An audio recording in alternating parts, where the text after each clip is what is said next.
dalam masa-masa yang sulit ini, di dalam ketenangan yang beku dan tegang,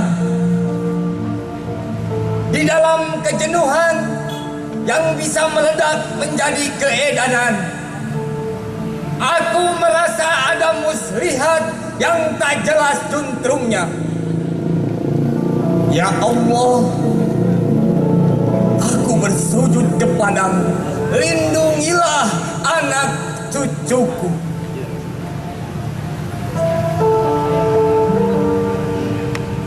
Lindungilah mereka dari kesabaran yang menjelma menjadi kelesuan, dari rasa tak berdaya yang kehilangan cita-cita.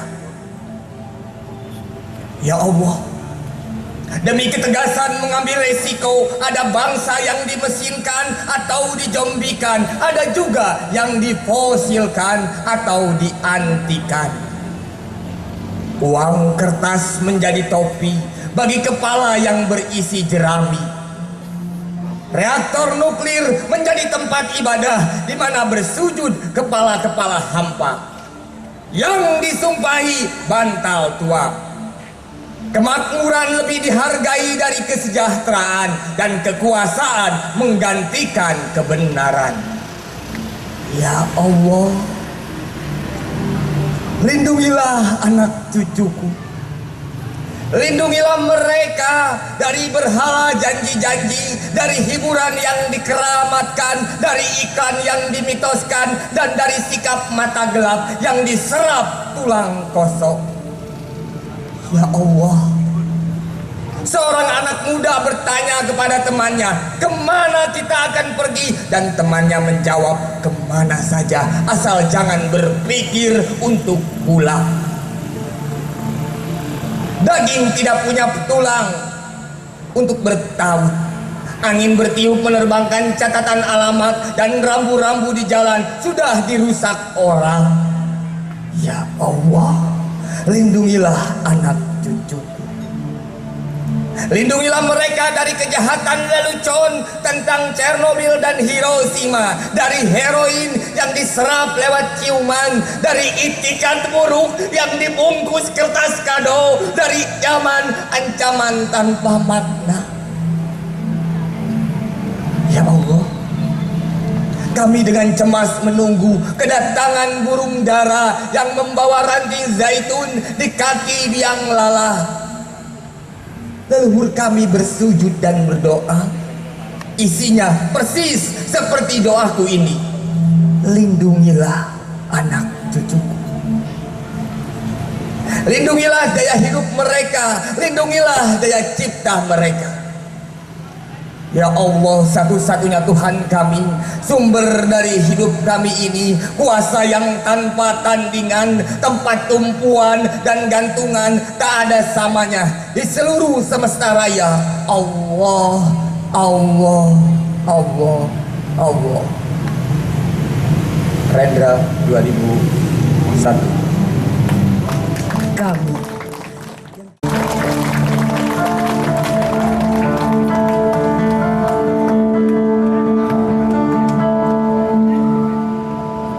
seorang anak berusia 5 tahun tanpa identitas, tanpa orang tua, dirawat seorang pemuda yang tak punya keluarga.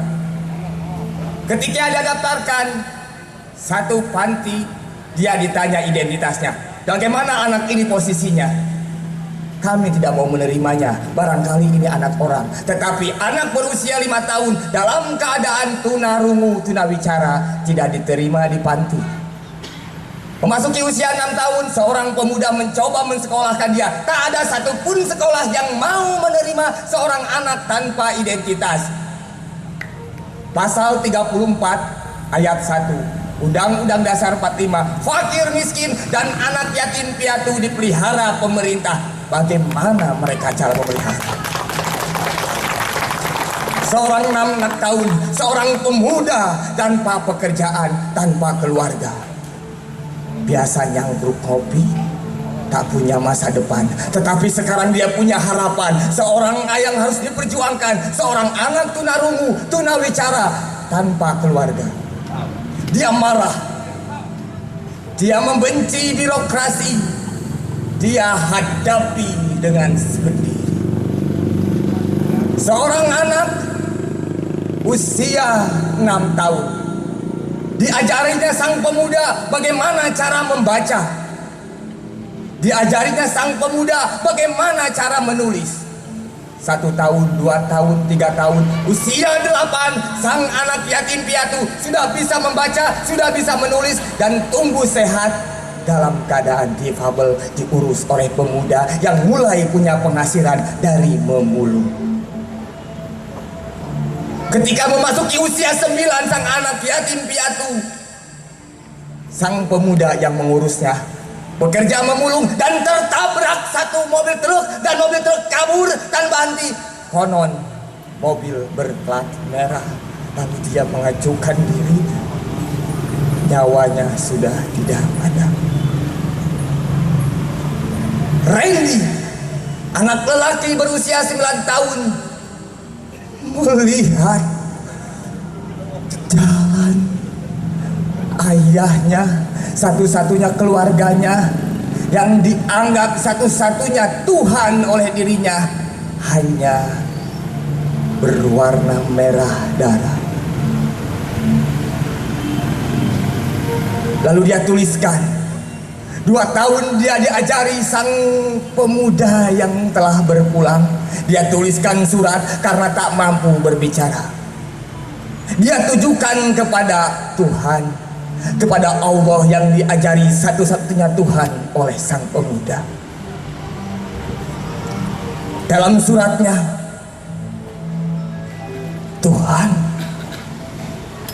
aku tidak tahu siapa yang melahirkanku. Aku tidak tahu kemana aku berpulang. Tapi yang aku tahu, aku kesepian. Aku tak bisa berbicara seperti teman-temanku lainnya, atau seperti orang-orang yang bertanya kepadaku. Aku juga tak bisa mendengar. Tetapi hatiku telah peka, dan ampunilah dosa-dosa apapun yang dilakukan seorang pemuda yang kuanggap ayah, yang telah merawat, yang telah menemukanku saat dia memulung. Tuhanku, aku tidak tahu apa yang harus kutapaki. Aku tidak tahu jalan yang harus kutapaki. Aku tidak tahu jalur yang harus kutapaki.